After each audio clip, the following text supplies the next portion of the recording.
Yeah. So interestingly enough, it is more historical, more aesthetic than anything else. It's based off of old wood burners that used to be along the waterway right here, and they were demolished, and this museum was built around or after the fact. So it's just kind of hinting to what the area used to be used for. But yeah, and those burners, they were called wigwam burners. They were just used for leftover scraps from logging. But yeah, it does help with the heat rising, but what helps the most is the ventilation right above all the machinery, going right out that big vent, for lack of better words.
All right, welcome into the hot shop, everyone.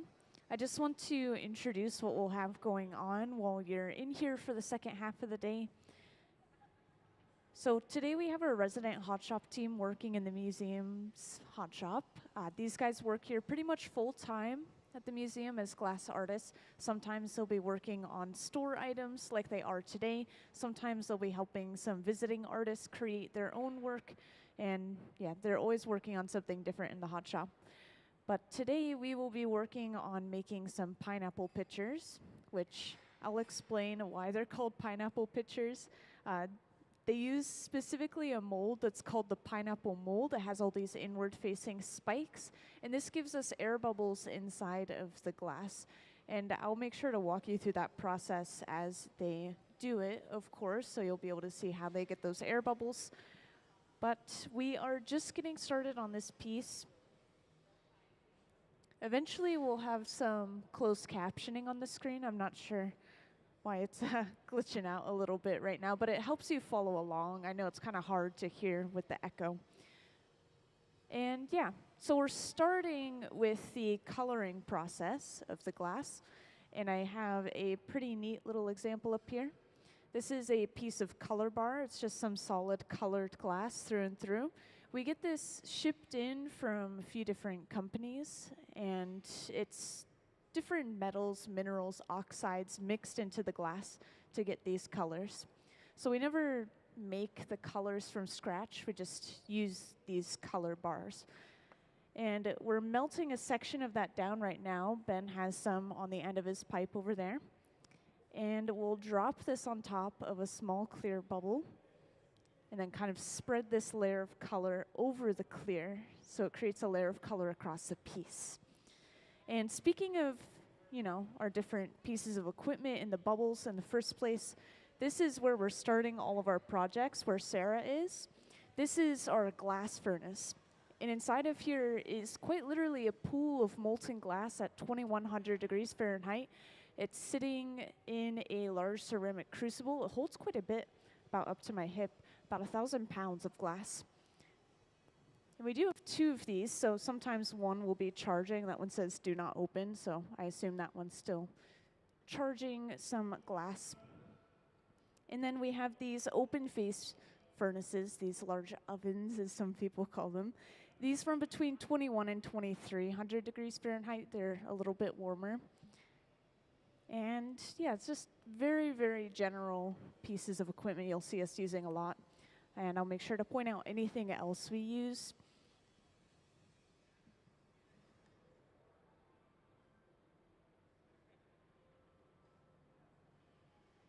So Sarah has already blown that bubble. Might be a little bit hard to see, but she has a small bubble inside that clear glass, and she's just letting it cool down, shaping it a little bit while it's still warm.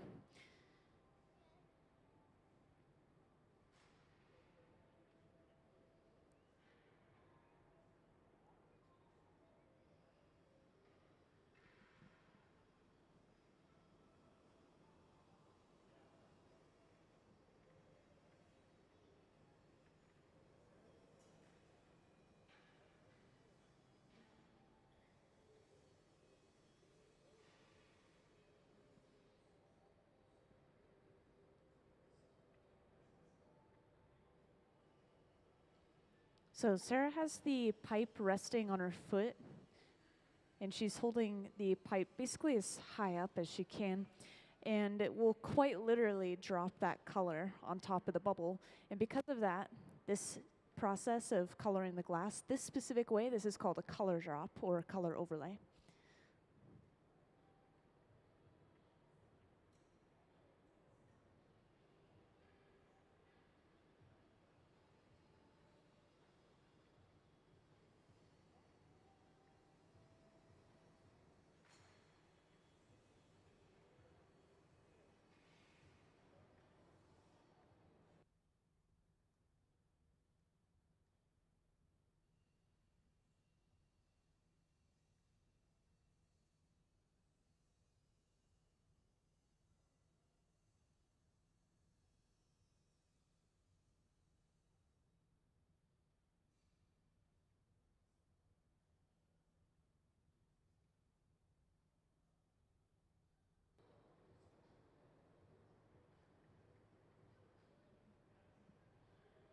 So some details to point out.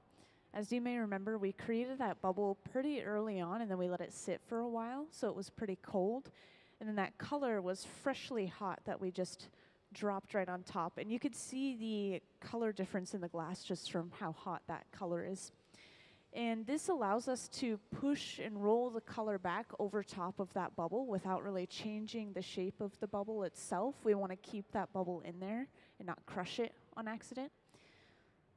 And we're using the Marver, this little metal table, to roll and push that glass back. We have these throughout the hot shop, the biggest one being at the center bench right here, which we can use for pretty large pieces of glass.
And just in case anyone new has joined in the last like 15 minutes or so, I just want to point out real quick again that we are making some pineapple pitchers, like a water pitcher or a juice pitcher.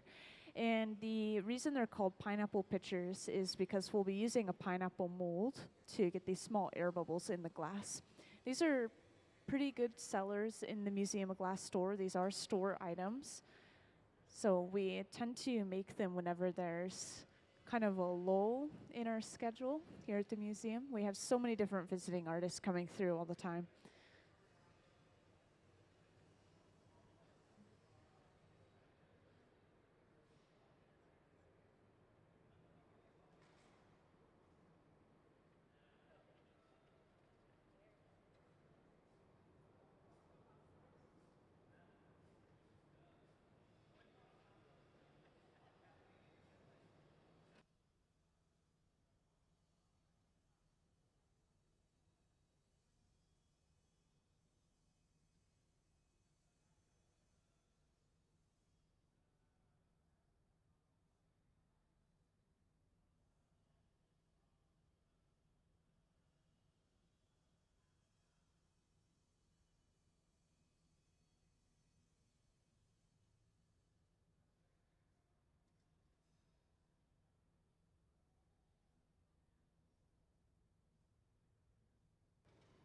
And after letting that layer of colored glass cool down, we're going and gathering a layer of clear over top of that.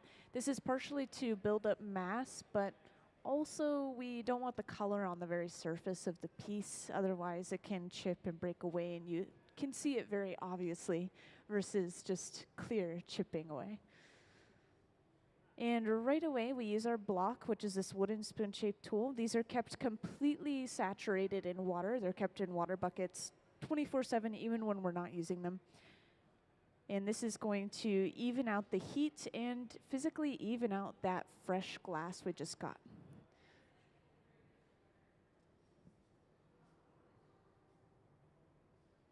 And do we have a picture of the pineapple mold that I can show off to everyone?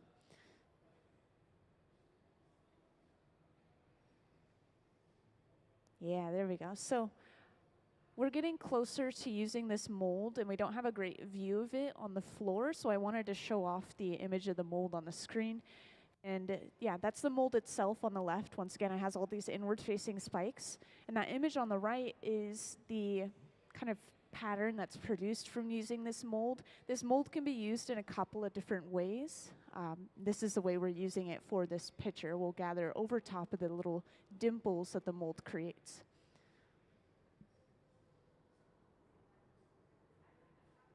Thank you.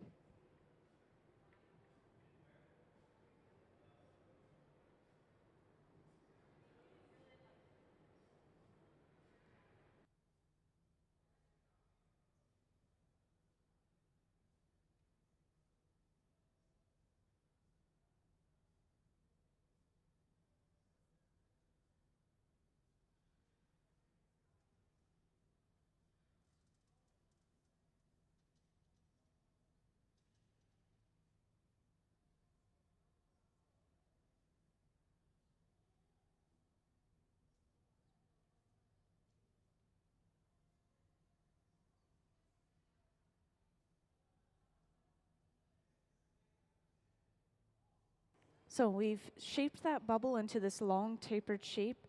We heated it up and we've stuffed it inside of that mold. And something that's tricky about this, because it has all those inward facing spikes, it's pulling on the glass, it's kind of dragging it down when you're trying to pull the glass out. So we can actually get stuck inside of this mold, and it's almost a little risky to use if you don't know what you're doing. But they know what they're doing. They kind of conform the glass to the shape of the mold in general, and then they heat it up just enough that it's able to slip out.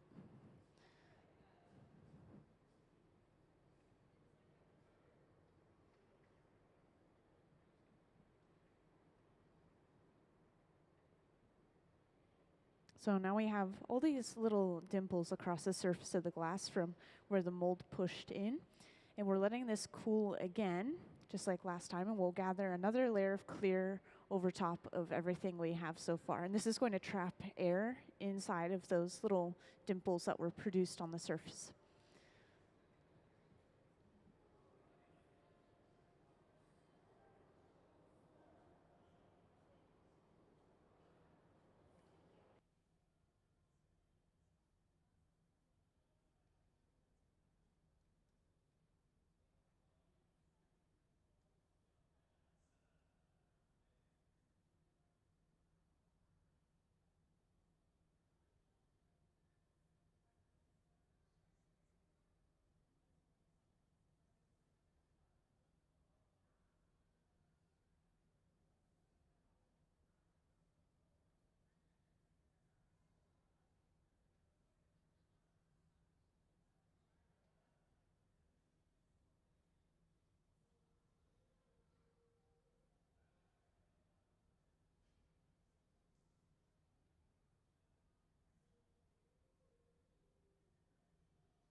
So Gabe is getting that last gather of clear, and then we'll sit down at the center bench where we start to fully blow this piece out and turn it into our pitcher. And I would say getting all of the colors and patterns and glass that we need for the project is going to take up about half of the time of the project in general, and then the blowing is the other half. So we use up a lot of time just getting ready to make the piece.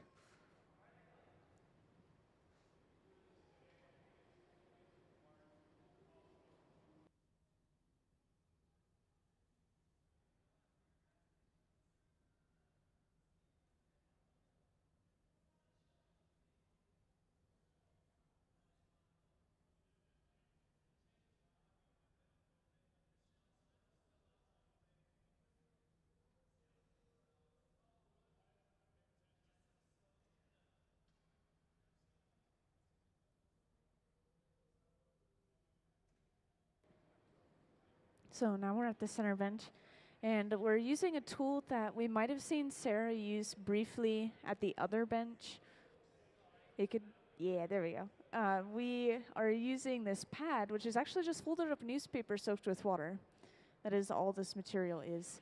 And it sounds kind of weird, but we don't feel really any heat through it. It's really interesting. And we can kind of conform the shape of the papers to our hand and therefore conform the shape of the glass to our hand. Kind of like sideways pottery, I've heard some people describe it as.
So this is when we start to blow it out a little bit, and we can kind of guide which way the bubble blows out using the papers.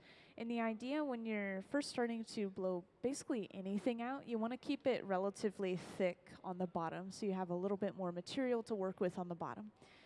So you can see we've blown out the sides, and we're continuing to maintain that thickness and heat at the bottom. And believe it or not, we're already pretty close to the shape of our pitcher. We usually make it so it has a little bit of a wider base than opening on the top.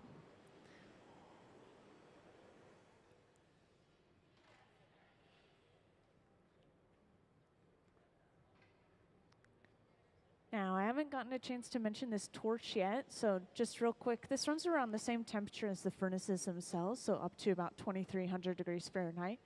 And we use these torches to heat up just specific areas of the glass, so any area that might be a little thick or a little bit too cold.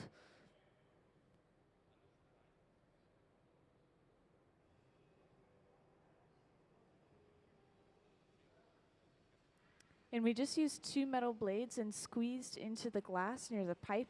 This is a very important step. We do it pretty early on, but this is the jack line. And this line is where we break the piece off of the pipe later on.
So after this heat, you can see a lot of the heat is focused on the very, very end of the bubble.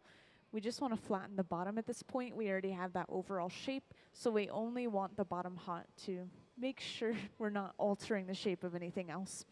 And now we use a wooden paddle on the bottom, keeping the jacks on the side, and this is pushing the glass into a nice corner on the bottom, making everything look very clean and straight. And that is the lower half of the pitcher finished. So we're just going to keep it warm overall. We'll bring over another pipe pretty soon, and we'll attach it to the bottom of the pitcher, allowing us to completely break this pitcher off of the pipe it's on now, just to get access to the other side.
So at this point, the bottom has cooled down a lot more, so the heat is a lot more even.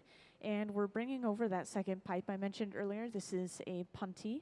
The purpose of a punty is basically we just bring over a second pipe with some clear glass as an attachment point, and we will attach it to the piece to kind of give us a second handle. And this is flipping the orientation of the piece entirely, since we will be breaking this piece off of that first pipe.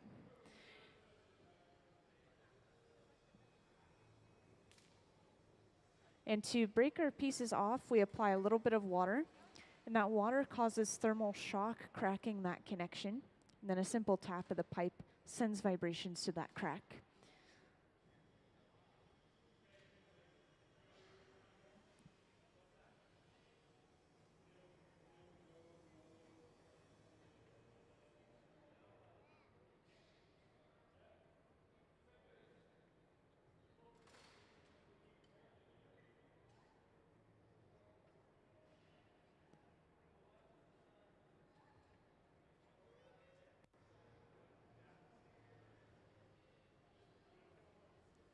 Now from here, to finish the pitcher off, they're going to probably trim off a little bit of excess glass around the opening. This is something they've been doing with all the pieces so far today. As you can see with the scraps on the floor, those are all just trimmings from around the opening of the piece. And this just leaves them with, they want to hit around the same height for each one, so they start with a little extra material every time and then trim it down to that perfect size.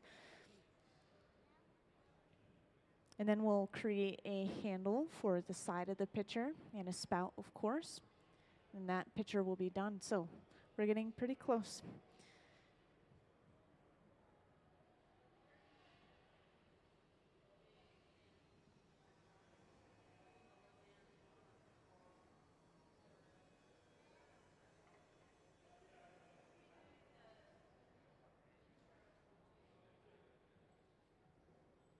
Now to trim this excess glass off, Gabe is going in with a pair of shears, which you can imagine are like glass scissors.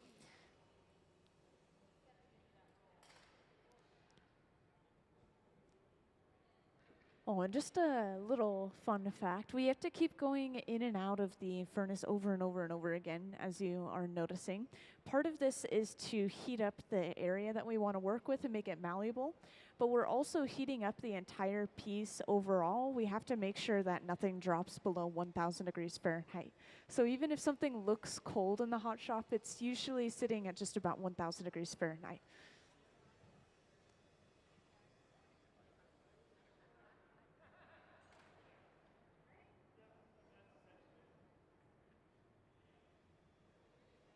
So now we're able to open this up the rest of the way to its full size.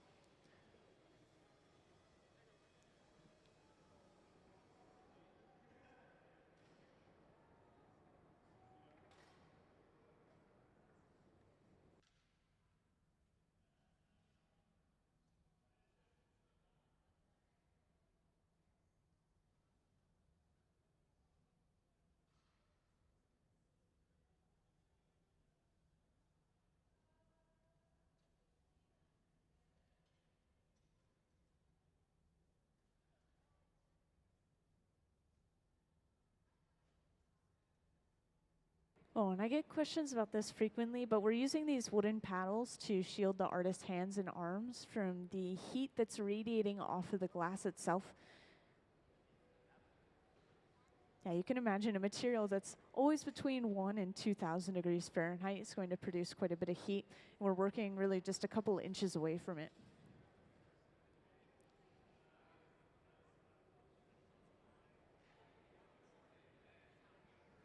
So now we have that overall shape.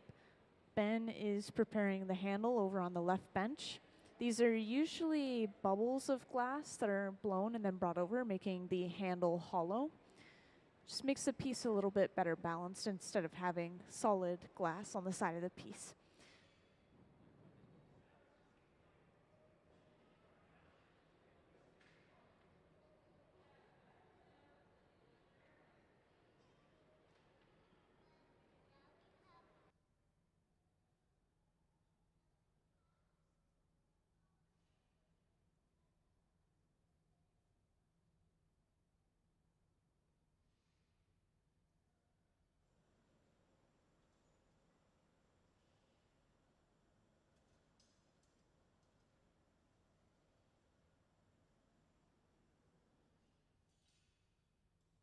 So we've brought that bubble over. This is attached to the lower half of the pitcher first, then cut at the right length before being twisted and attached to the upper half of the pitcher. Now this second connection we make is much smaller, much colder, so we'll usually go in and torch that spot with a small handheld torch, just make sure that it stays very secure.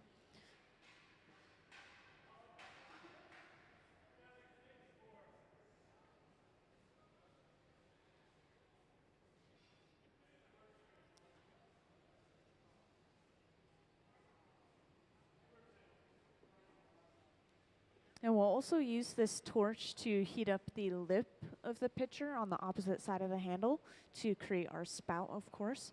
And just a little fun fact, this torch is the hottest item in the hot shop. I'm sure you can see that bright blue color, of course. But this is running off of propane and oxygen. It can get up to about 5,000 degrees Fahrenheit.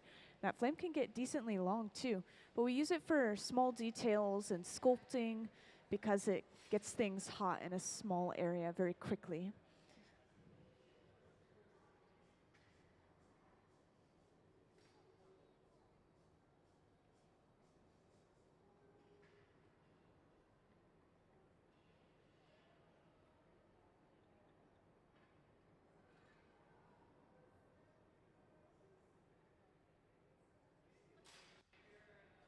And to finish that spout off, Gabe simply goes inside of the piece and pushes out with the tweezers, and that pitcher is done. So now we just get ready to break the piece off and put it away. When we put our pieces away, these go inside of the large black boxes on either side of the walls. These sit just at about 900 degrees Fahrenheit, and they'll keep the piece warm until we're ready to cool everything all at once. Then we just press a button. It's programmed to slowly tick down. In this cycle, it takes maybe 8 to 12 hours, usually, depending on the thickness of the glass. We had a visiting artist recently who made some pieces of glass that were pretty thick, and those had to be in there for about 2 days. Now, same process as earlier. We're applying a little bit of water to the end of the pipe, cracking that connection. And then we tap the pipe, and hopefully it just pops right off. And then to finish the piece, we stamp it with the Museum of Glass logo because this is a store item, and that piece is completely done.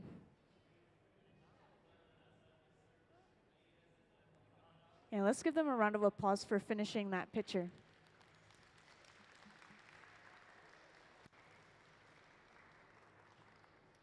Thank you. All right, so we just kind of continue that cycle. We repeat it just so we have a nice set of varieties of colors of these pictures in the store. So we will continue to make these. I want to mention this is a good time to ask any questions if you do have any. Got tons of knowledge up in here about different patterns and techniques on various items that are in our gallery or just in general. So feel free to ask away if you ever have any questions.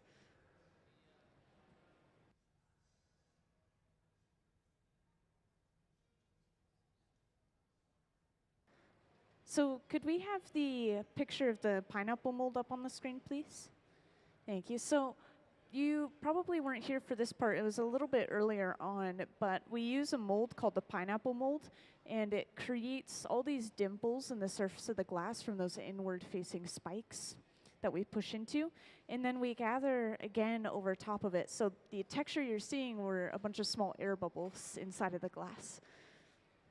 But we can use this mold to create kind of these diamond or square patterns across the glass as well, like popular Christmas ornaments, for example. But yeah.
So for anyone that's recently joined, today we have our Museum of Glass resident hot shop team.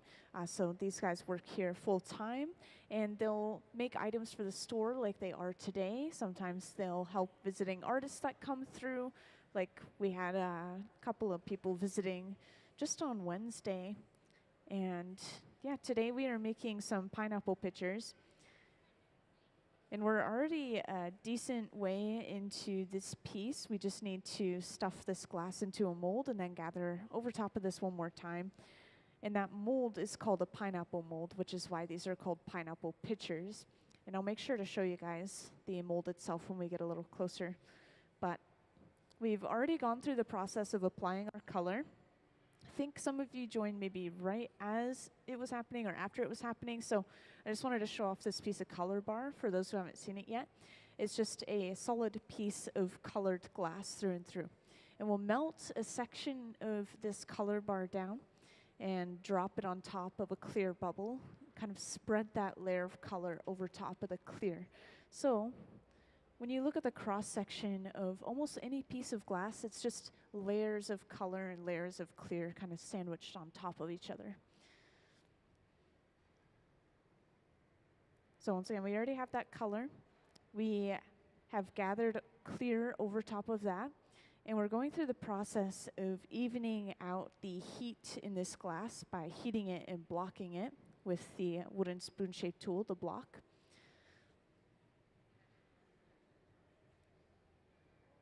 This is blown out just a bit before Sarah goes in with the newspapers. This pad right here is just folded up newspaper soaked with water.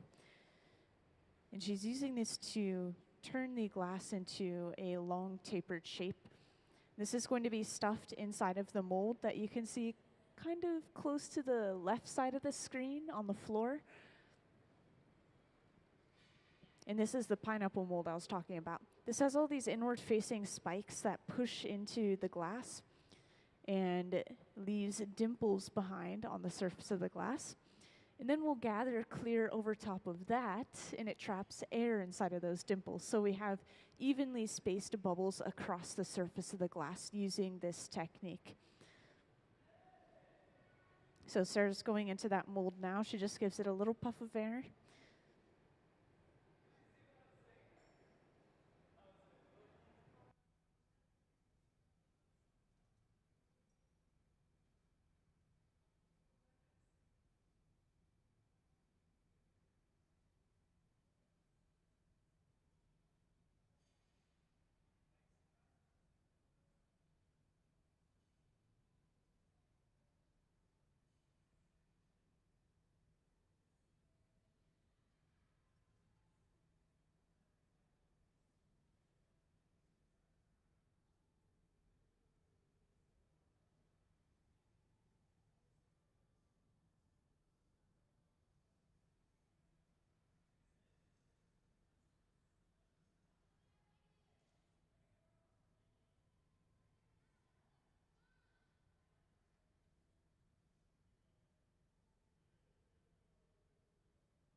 So once again, we're just letting this cool down a bit before we gather clear over top of it again.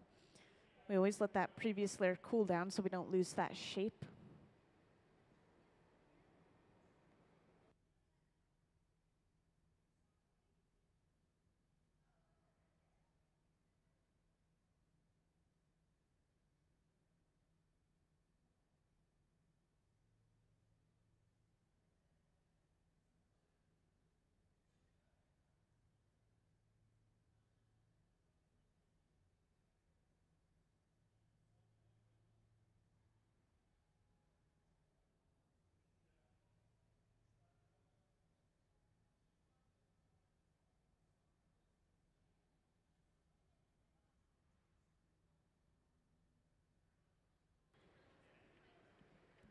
Yeah, so we stuffed it into a mold called a pineapple mold.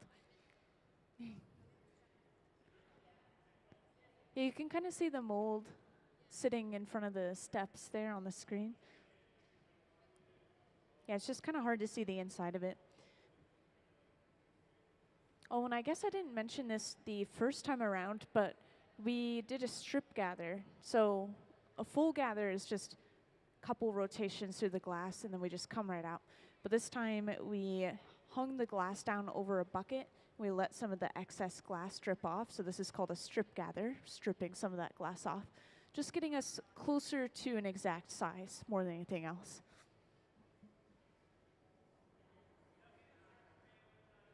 So now we have all the glass we need for this pitcher, and we'll start to blow this out and turn it into kind of a cone-shaped piece of glass.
So this is when we'll start to blow the piece up a little bit.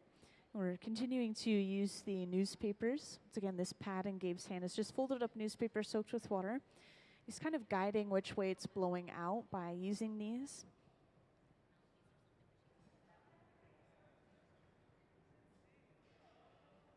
And the goal is to keep the end of the bubble pretty thick, the area that's furthest away from the pipe, just so that we don't blow out the bottom or break the bottom later on in the process.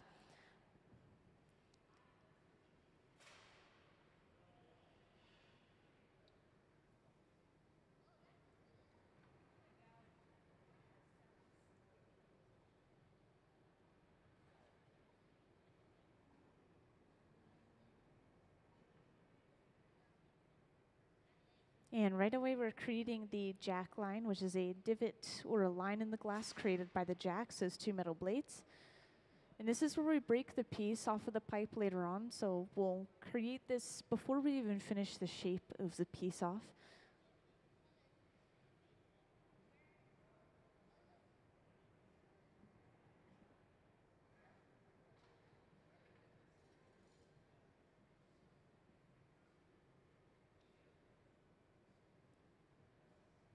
Also, yes, the only reason the glass is orange or red when we're working with it in the hot shop is because it's so hot that it's creating its own light as well as heat, kind of like lava.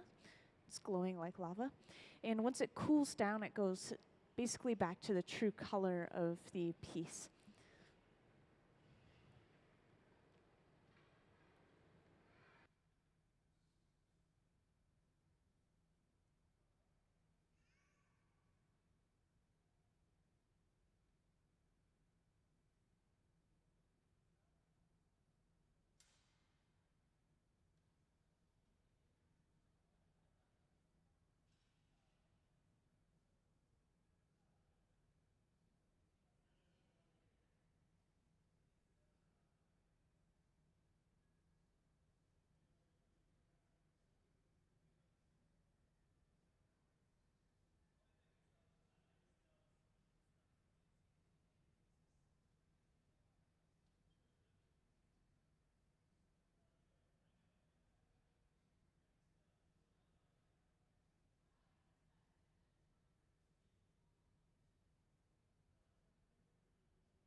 So now we focused all the heat on the very bottom of the piece, and we're flattening the bottom with a wooden paddle, just keeping those jacks on the side. And just like that, we have formed the lower half of our pitcher, completely done with the shaping for the lower half.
So at this moment, we're just trying to keep everything evenly warm, about 1,000 degrees Fahrenheit.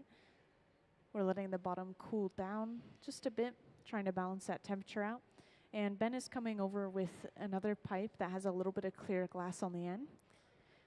So this entire thing is the punty. The purpose of the punty is basically just to get access to another side of the piece. So we'll completely flip the orientation using this move right here. So we attach that pipe to the bottom. And then we'll go in with some water and apply this to the jack line, which you remember is that divot we squeezed down into the glass earlier. And this is going to crack that connection enough for it to just pop off. Yeah, so we use thermal shock to break our pieces off of the glass very, very frequently. And then we try to avoid thermal shock for the entire rest of the process.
And right after applying a bunch of heat just around the opening of the piece, Gabe is trimming some of that glass off.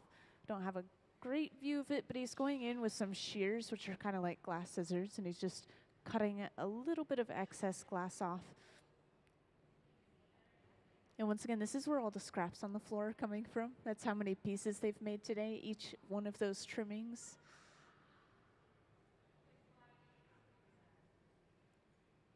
Yeah, they told me that pitchers are the best-selling items in the stores, so we'll usually see a variety of them, but these pineapple pitchers with the little air bubbles are pretty commonly made, I think.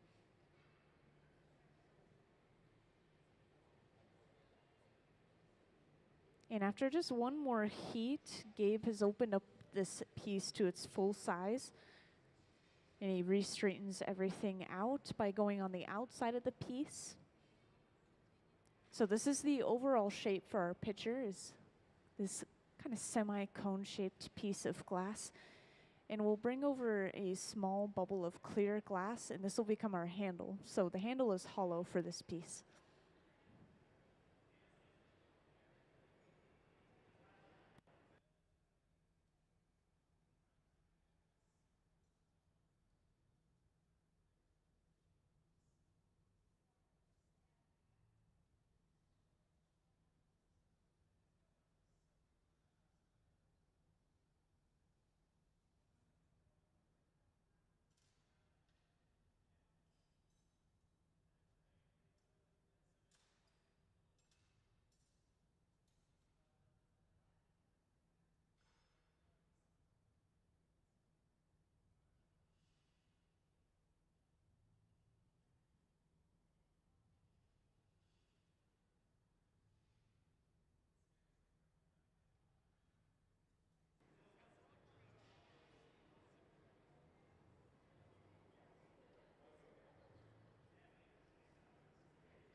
So we've just brought that bubble over. This is being attached to the lower portion of the pitcher first, and then it's stretched upward into its full size before being twisted and attached to the upper portion of the pitcher. So that handle has already been created. They'll do a little bit of shaping with it, but our last step will be creating the spout on the opposite side of the handle as well.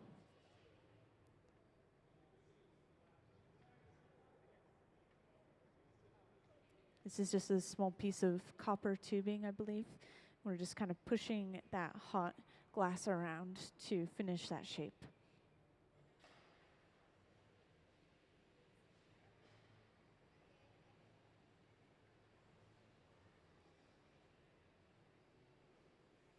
And to create the spout, we have to make sure to heat up only just a small portion of the lip.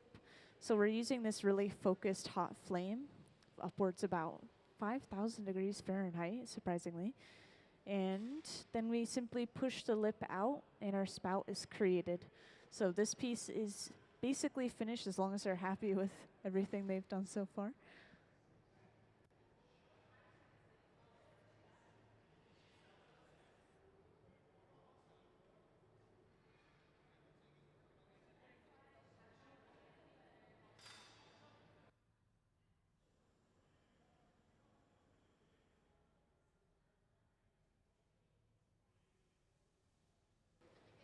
And to get ready to break the piece off of the pipe, we torch this area where the glass is physically connected or on top of the pipe until we see a little bit of movement in that connection.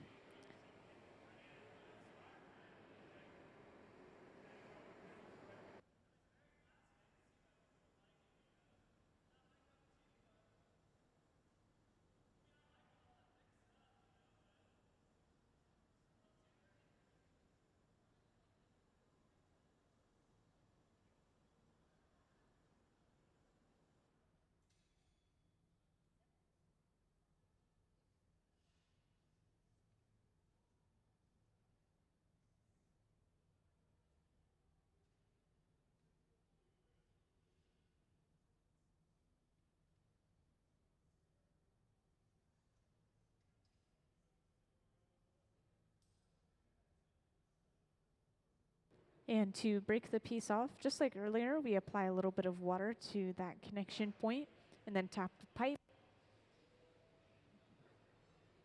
And then we're torching the bottom, stamping it with the Museum of Glass logo because once again, this is a store item. And that piece is completely finished now. And let's give them a round of applause for finishing that picture. Thank you. Now this box that we put it inside of, if you haven't seen it already, this is an annealer. And the annealers will hold all of the pieces at about 900 degrees Fahrenheit. And then with the press of a button at the end of the day when we're completely done, it's programmed to very slowly cool overnight. So it'll take about 8 to 12 hours to cool usually for pieces this thin, but for pieces that are thicker, they can take upwards of about 2 days. We try not to push beyond 2 days in this hot shop. But yeah, that picture is done. And I know a few people joined in just very recently, so just to let you know, no worries. We are continuing to make these pictures over and over again until the end of the day. We're just trying to make as many as we can for the Museum of Glass store. And they're all just turning out very slightly different, well, I guess I shouldn't say slightly different. They're all turning out different transparent colors from each other. So that's what you can expect.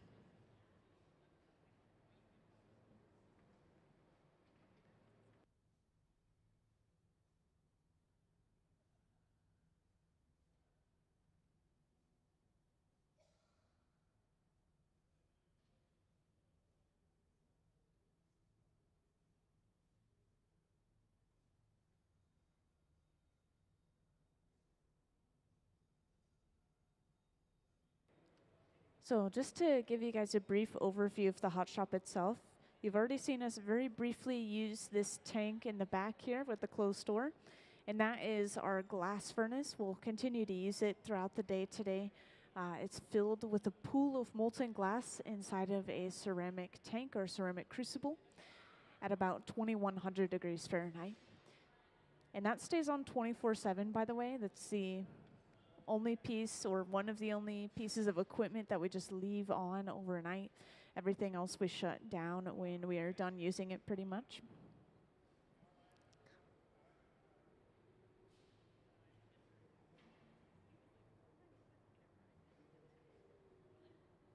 So this is how all of our projects start, is with a single gather on the end of the pipe. If we want more glass, we let this layer cool down, and then we continue to gather layer after layer on top of that from inside of that tank.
So in the very beginning, Ben gathered a little bit of clear glass on the end of his pipe, and then he picked up a piece of color bar, which is just solid colored glass through and through. And luckily I have this nice little example here. This one's red, transparent red. But we do not make color. We instead get it shipped in various forms, this one being probably the most common way of coloring in the hot shop. And what we're doing now is we've melted that down, we'll section it off, and then completely melt that smaller section of this color, and we'll use it to spread over top of that clear bubble.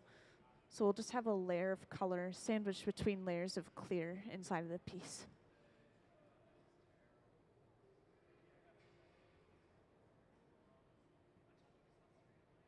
So this process you're going to see, this is called a color drop or a color overlay, and this is how we get the color on the glass bubble.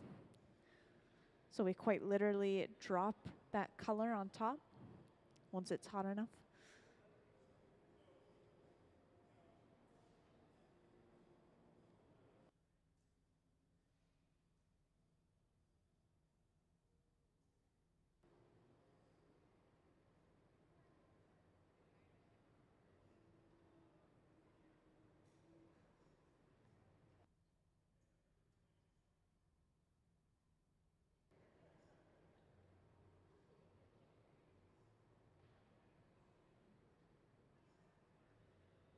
Now from here, we'll go through the process of lightly heating this up, and we'll continuously roll it and push that color back on this little metal table they've been using. This is one of our mini marvers, and yeah, we use them to shape the glass.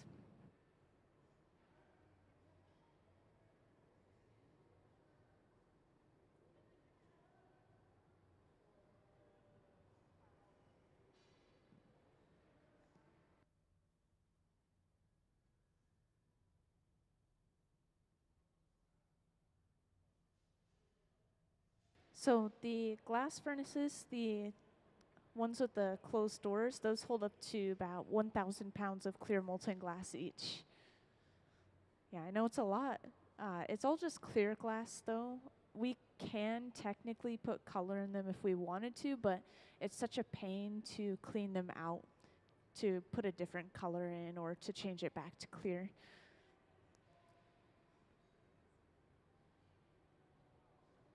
Yeah, and these open face furnaces, I'm sure you've already been able to tell, but we just use them for reheating.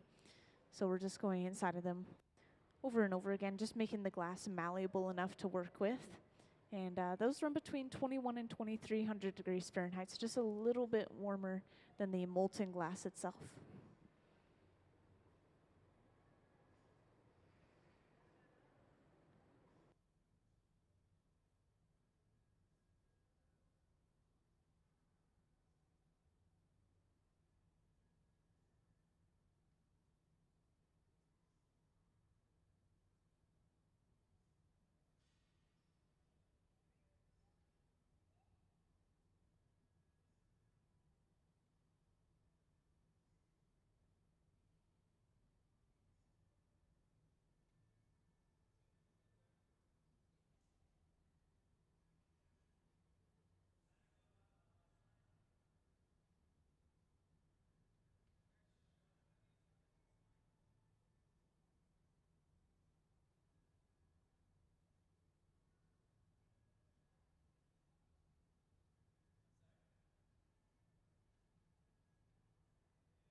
After letting that layer of color cool down, we have gathered a layer of clear over top of that.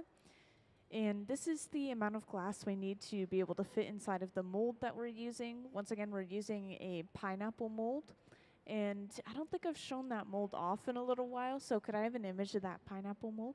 Thank you. So for those who haven't seen this picture yet, I just want to point out this is the mold we're going to be using to get these small air bubbles across the glass. And yeah, this is a pineapple mold. It has all these inward-facing spikes to push into the glass. That'll create these dimples across the bubble, and then we'll gather clear over top of that, which traps air inside of those dimples. So relatively complex piece, just because this mold is definitely hard to use. Thank you.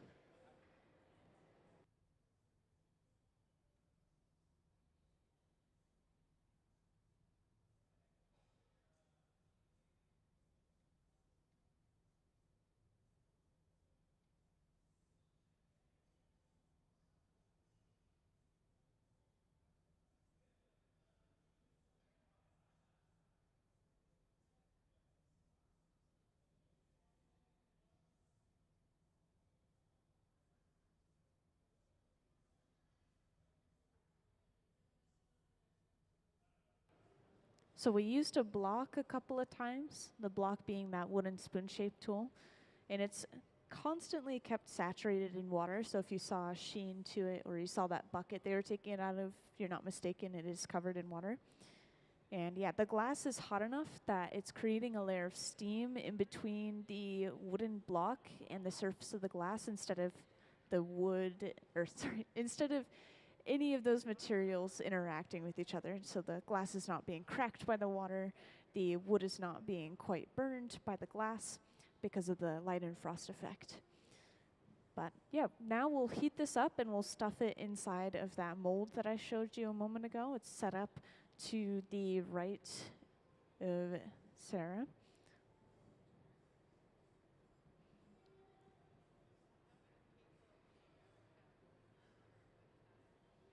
So I'd say usually it's relatively smaller groups working, kind of like what you're seeing today.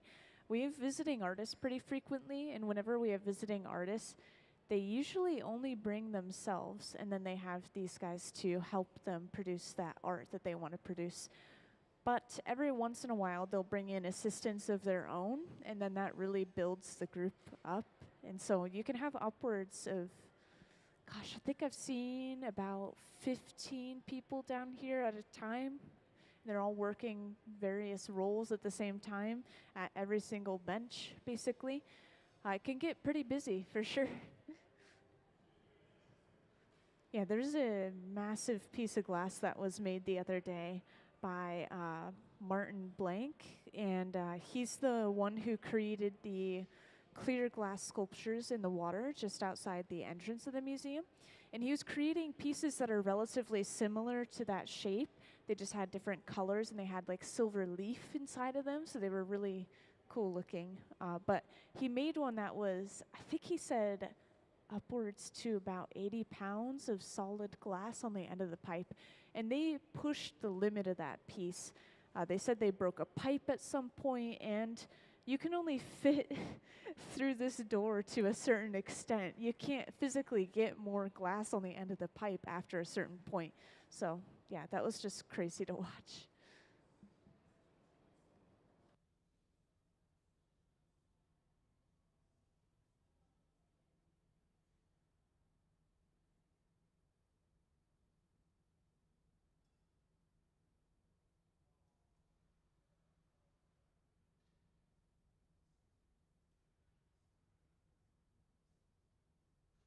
So I have seen many different artists come through here. I think that you're considered more of a professional or master glass blower if you've been doing it for 10 years pretty consistently. But there are different programs out here. One of them I went through, it's called Hilltop Artists. And you can start as young as 12. I started at 15 personally. And so there will be 13-year-olds who have a year of experience, or there will be an 18-year-old who's been blowing glass for, gosh, 6 years then. Yeah, it's impressive.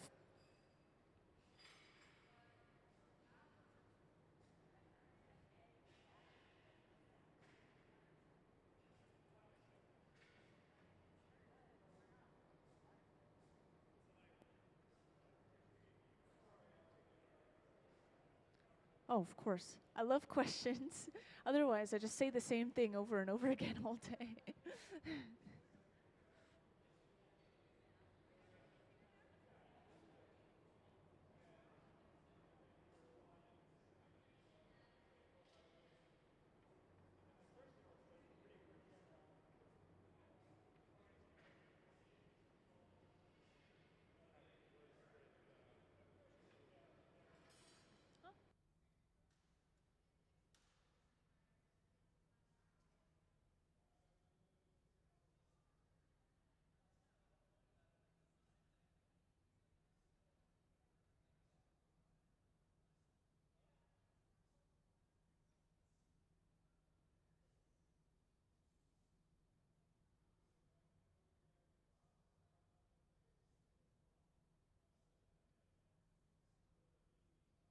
And now we've started to blow this bubble out.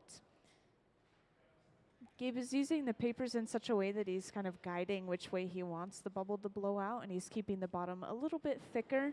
This is always important as we first start blowing the piece out, that we don't get the bottom too thin, as it can break later on.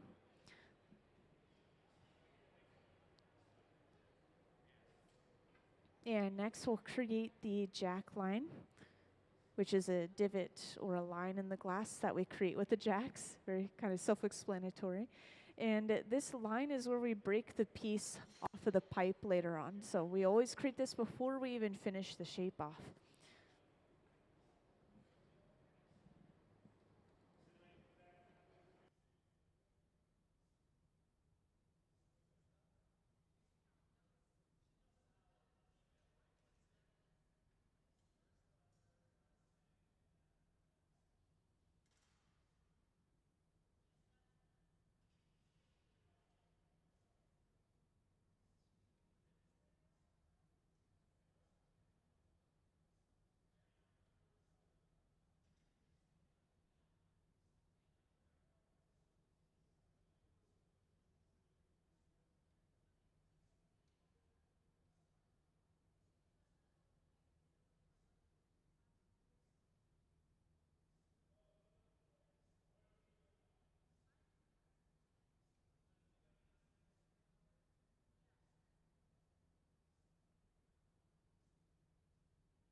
And now we focused all the heat just on the very bottom this time, and this allows us to flatten just the bottom without altering the shape of the rest of the bubble.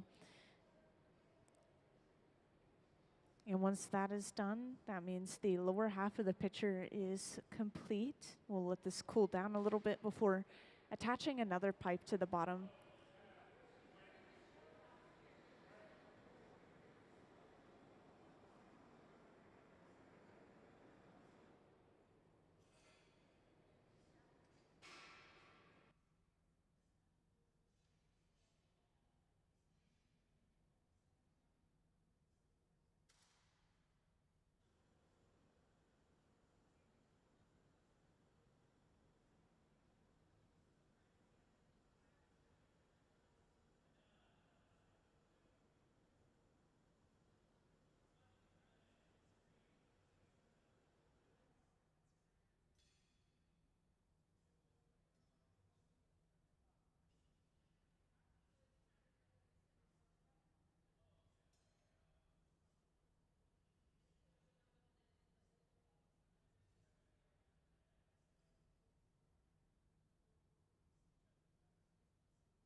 So we have just attached that pipe to the bottom. We apply some water to the jack line, which cracks the glass from thermal shock.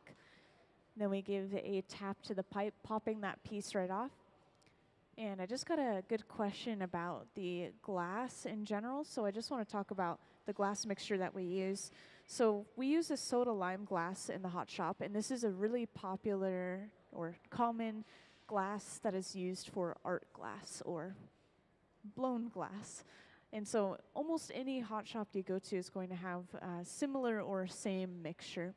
And this is just soda ash, limestone, mostly silica sand, of course, as any glass is, all melted down into the tanks. And apparently it's a pretty quick process. I've never done it myself or anything, but they throw that sand mixture in and they just let it melt down over the course of a day. And that allows air bubbles to rise to the surface and disperse. And then, yeah, they can use it right away.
And for anyone that recently joined, once again, we're working on making some pictures for the Museum of Glass store.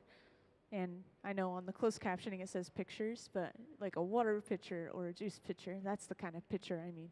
So we have gotten pretty far. We've created the shape of the lower half of the pitcher, and now we're going to start working on the upper half and finish it off with the handle and spout, and then it'll be done. So you came in kind of close to the end of the process, but you get to see the exciting bits.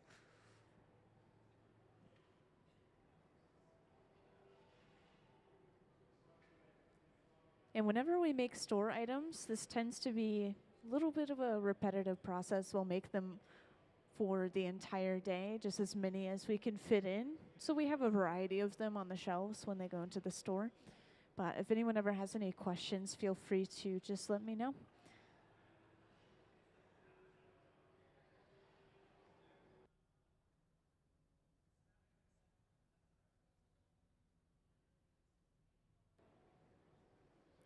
So Gabe is going in with some tweezers. He's pulling more than he is pinching right at the opening of the piece.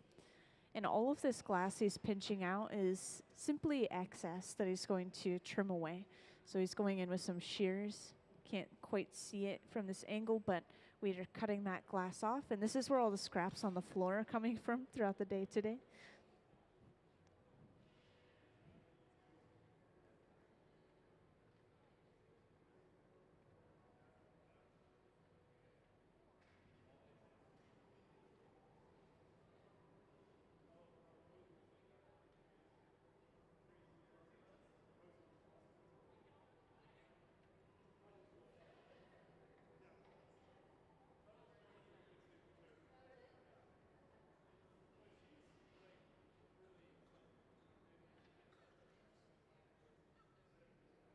And after heating this up one more time, Gabe is able to open it up to its full size in one go. And then just straightening everything out again. They'll usually go on the outside briefly as well. Oh, and I haven't mentioned it this time around quite yet, but we're using those wooden paddles just to shield Gabe's arm and hand from the heat that's coming off of the glass more than anything else. We do use them to flatten the glass sometimes, which is why they're so charred, but we more frequently use them for shielding.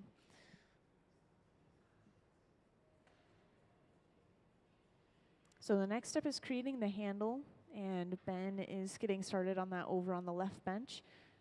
The handle is hollow, so what they do is they create a small clear bubble and bring it over.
So that bubble has just been brought over. They'll attach it to the lower half of the pitcher first so that the base of the handle is a little bit thicker.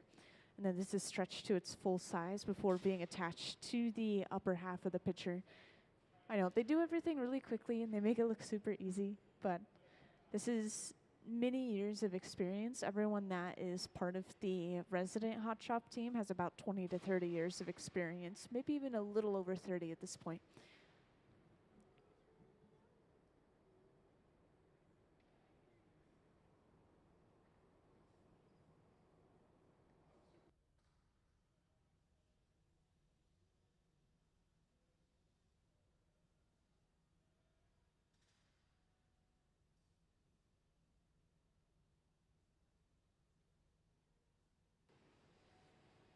And to finish this pitcher off, they're going to work on making that spout. And to create this, they heat up a portion of the lip and push the lip outward, and that's pretty much it.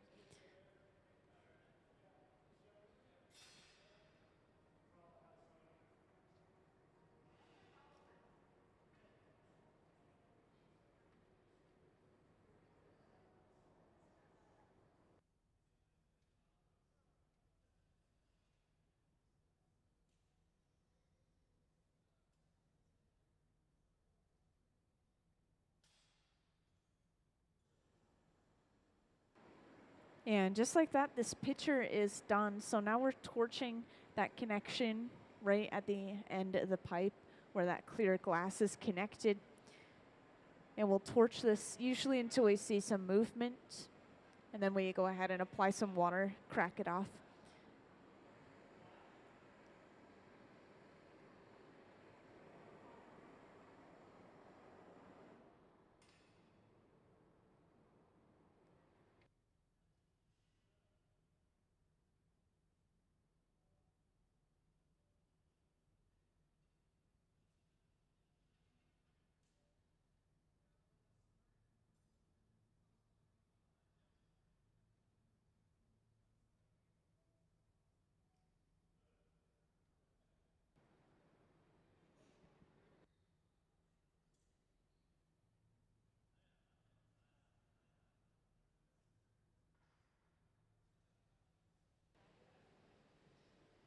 So with a simple tap, this piece is broken off the pipe and it's completely done. We're torching the bottom and then we'll stamp it with the Museum of Glass logo as we do with all of our store pieces. And this piece is completely done. And let's give them a round of applause for finishing that pitcher. Impressive. Okay. Thank you. All right, so we'll continue to make these pitchers throughout the evening, or afternoon, I should say. And once again, if anyone has any questions, I've got a plethora of knowledge. Just ask about any techniques or anything you see in the galleries, and I might be able to answer.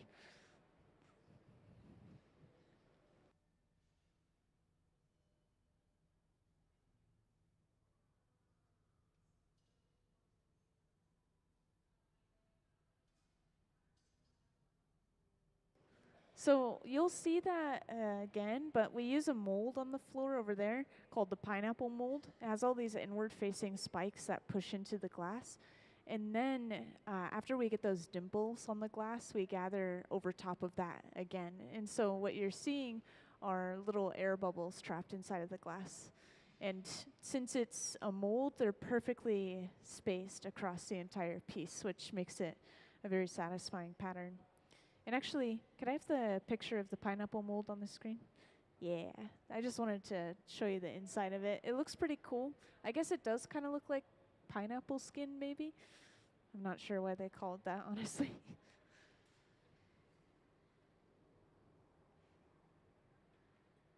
Thank you.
So this is the process from the beginning for that picture that you guys just saw. We heated up some colored glass, which we get shipped in just kind of solid pieces of that colored glass. We don't make it ourselves. And then we melt it and drop it on top of a clear bubble. And Sarah's at the point where she's rolling and pushing this color back. And this is creating a layer of color within kind of the walls of the piece, but the piece isn't entirely made out of colored glass like it might appear. And we'll have to gather one more layer of clear over top of this before using the pineapple mold on the floor. And then one more layer after that before we blow the piece out. So I would say the starting process where we just get all the colors and patterns and everything, that's like half of the process time.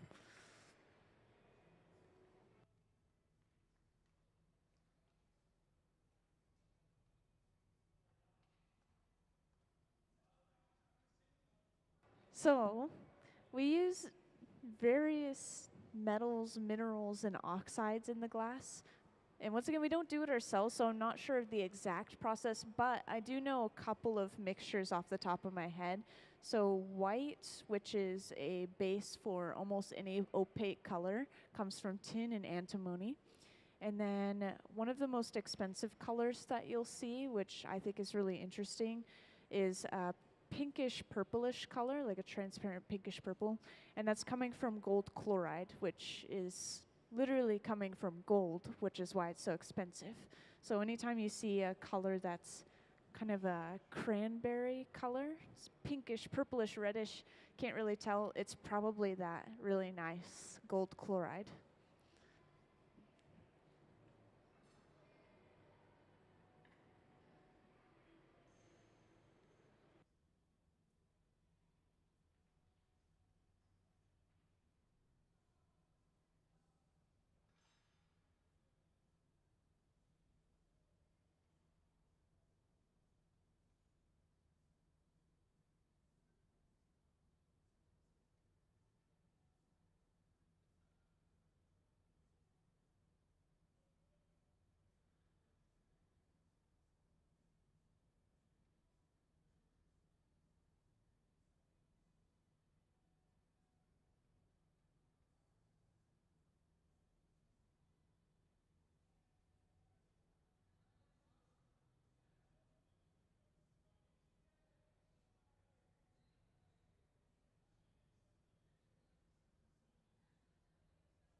So you guys came in just as we were finishing this piece off, but don't worry, we'll go through the whole process again as soon as we put this piece away.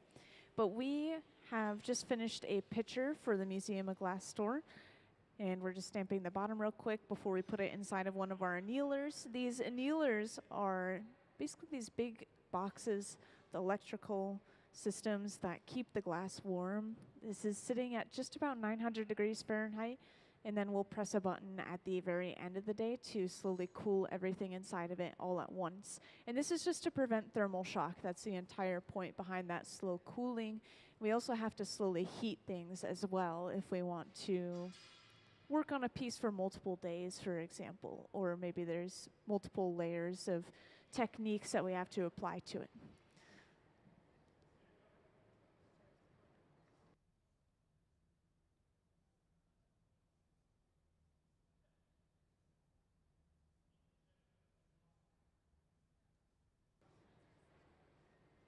So starting from the beginning, Ben is just dipped inside of this tank in the back there with the closed door. This is our glass furnace, and it holds a pool of molten glass inside of it just at about 2100 degrees Fahrenheit. And it's sitting just about up to my hip. It's a huge tank, kind of a ceramic crucible, maybe about 1,000 pounds of molten glass in there, up to that. And these open face ones here, or throughout the hot shop, these are for reheating only. So there's nothing physically inside of these. We just constantly push natural gas inside of them. Think of it as a big swirling ball of fire. And we're going to see the coloring process first, and you'll see us get kind of the texture for our piece, and then we will move on to blowing it out and actually turning it into another one of those pitchers.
So we completely melted a piece of color bar down, which I have an example of color bar in my hand here. It's just solid colored glass through and through.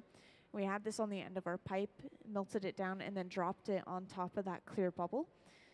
And now we'll go through the process of pushing and rolling this color back until it completely covers that bubble. So the piece will appear to be all made from that colored glass that we just applied, but really it's just a thin layer inside, sandwiched between layers of clear glass.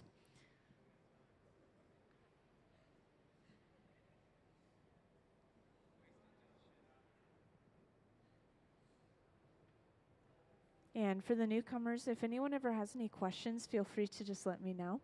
And it could be questions about the galleries or about the artists or about the space. As long as it's glass related, I should be able to answer it.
So at this point, we have our color rolled back, and we're just letting it sit and cool down for now. That's why Sarah's sitting here at the bench. And then soon we'll gather our next layer of clear over top of this. And anytime we're gathering clear over top of color, it's mostly to build up mass. And in this case, it is to build up mass, but also to protect that layer of color. We don't want color on the surface of the piece. Otherwise, if it chips or breaks in any sort of way during the process, it's very obvious. Meanwhile, clear, you really wouldn't be able to tell the difference.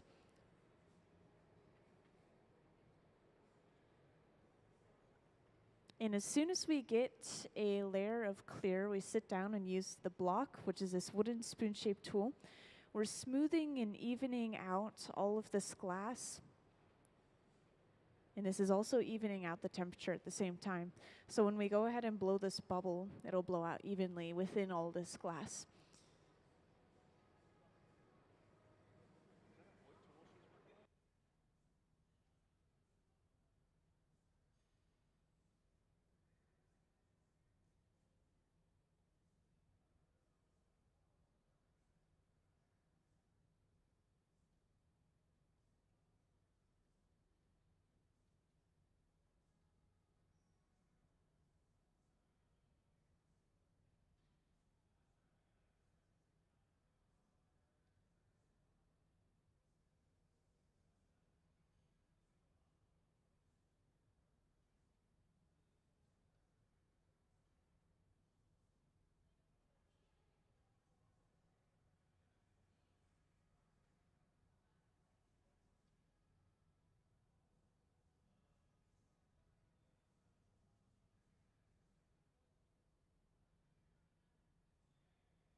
So to get these air bubbles in the glass for our pineapple pitchers, we use the pineapple mold.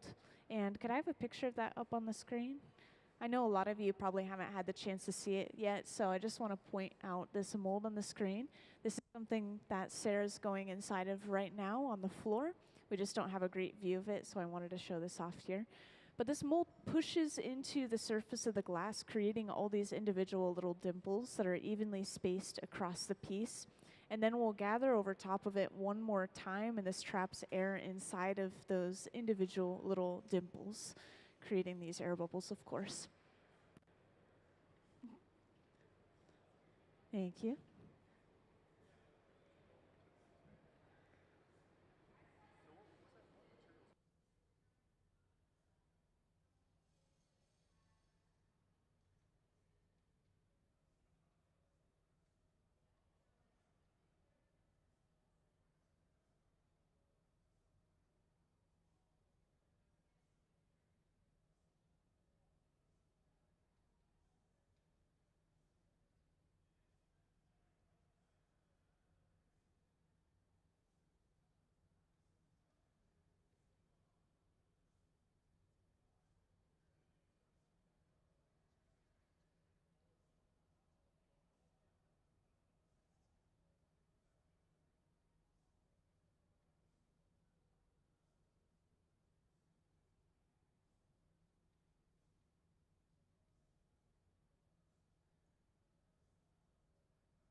So we have gathered that final layer of clear, and we're getting ready to blow this piece out and actually turn it into our picture.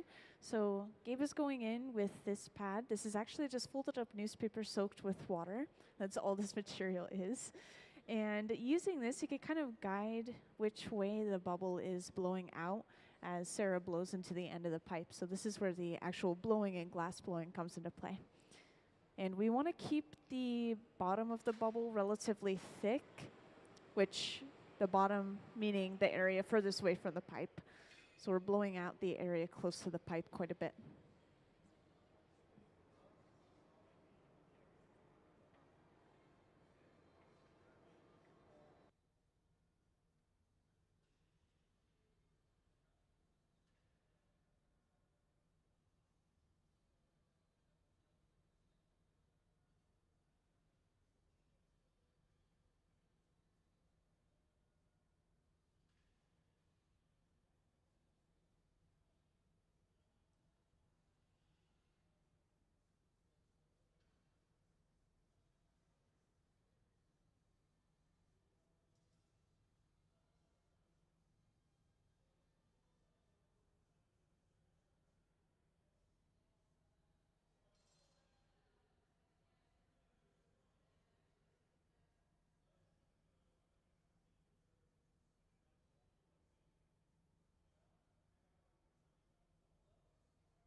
And welcome to those who just joined in. I see some new faces. I just want to point out that we are working on making some pitchers right now, like a water pitcher or a juice pitcher. And these are going to be store items. So we are continuing to make as many of these as we can for the rest of the day. And eventually they will go out onto our shelves in the Museum of Glass store. And they're all just turning out different transparent colors We have been using a mold to get these small air bubbles throughout the piece, which are perfectly spaced across the glass, as you can see. And this is coming from a pineapple mold, which, can I have the photo of the pineapple mold real quick? Yeah, we have a little bit of time, so I wanted to show this off for those who haven't seen it yet. All these inward-facing spikes will push into the glass when we push the glass into the mold. And then we gather over top of that, and this traps air bubbles inside of these little dimples across the surface of the glass. So that's the idea behind using these molds. We use them to create this pattern. Thank you. And we're at the point right now where we have created the bottom half of our pitcher, and we'll come over with a pipe and attach this to the bottom and completely break this piece off of the pipe it was created on. The idea behind this is just to flip the orientation of the piece so we can work on the upper half of the pitcher. So once this connection is set up, they'll apply a little bit of water to the jack line, which is this divot in the glass. This is cracking the glass purposefully using thermal shock, enough to just pop the piece right off.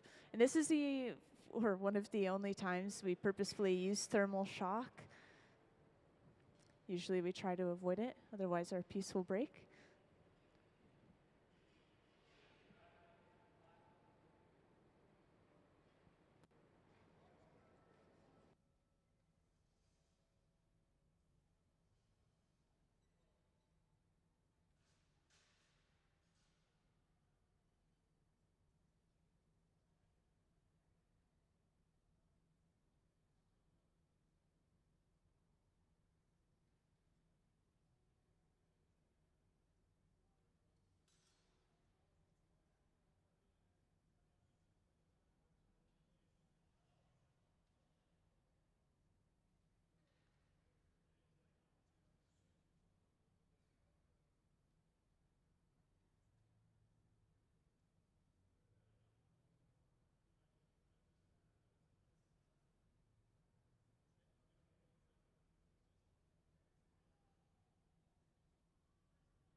So when working on the upper half of this piece, the very first thing they do is they'll usually trim off a little bit of excess glass from around the opening.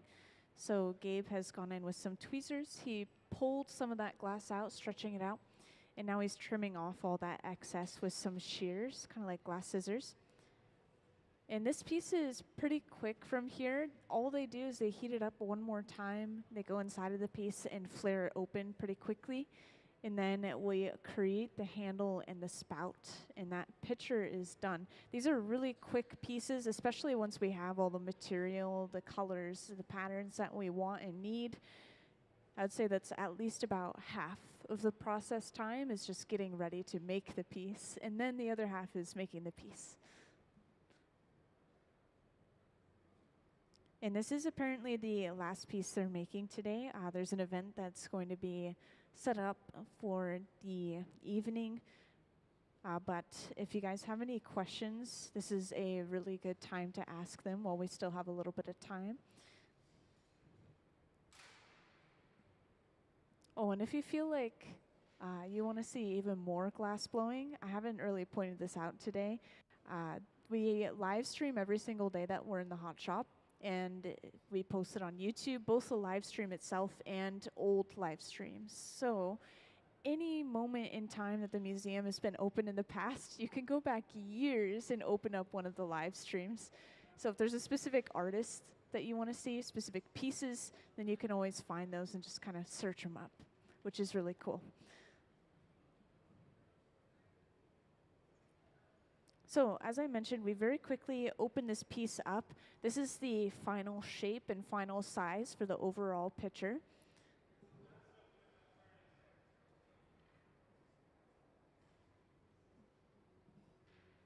And our next step is making the handle itself. Now, handles can be made in so many different ways, in different textures and patterns and colors. For these pictures specifically, to kind of tie them all together, we're creating a clear handle for all of them. But this handle is blown, so it's going to be hollow all the way through.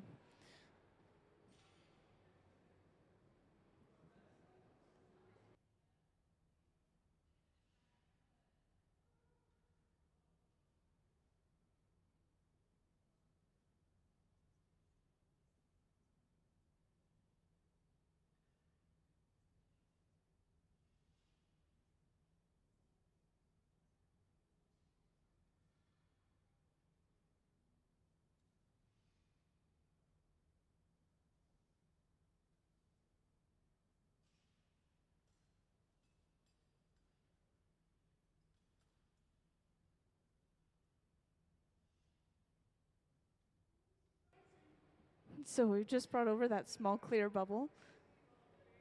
And this is attached to the lower portion of the picture first.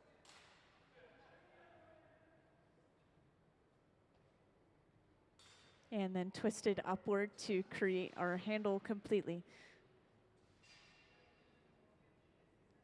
Yeah, so from this point, they just have to make some minor adjustments with the handle. It's still pretty hot, and they don't want it to fold or move around while they're trying to make the spout.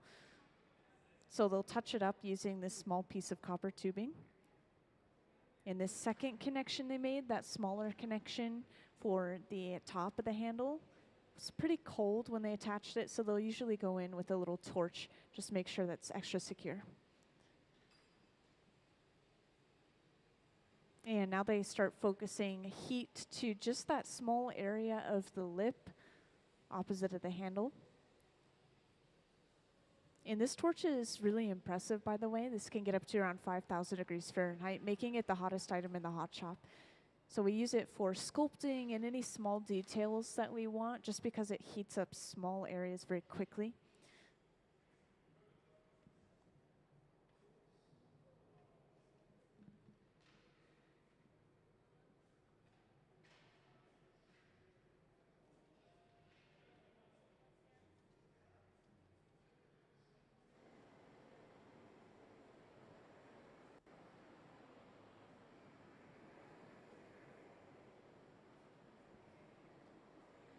And to get ready to break this piece off, we torch this area where the glass is physically connected to the pipe till we see some movement in that connection.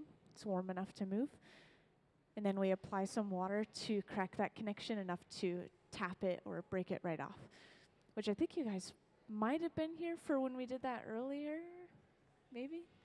We had to break the bubble off of its original pipe and then onto this one, and now we're breaking it off of this one as well. Our last step is adding our logo, so we'll heat up the bottom and then stamp it.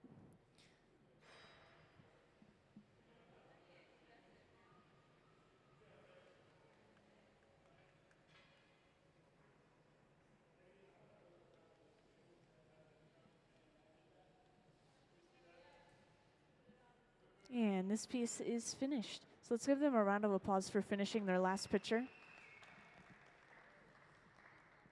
Yeah, they've been working on these all day today, just making sure that they have a nice variety of them for the store.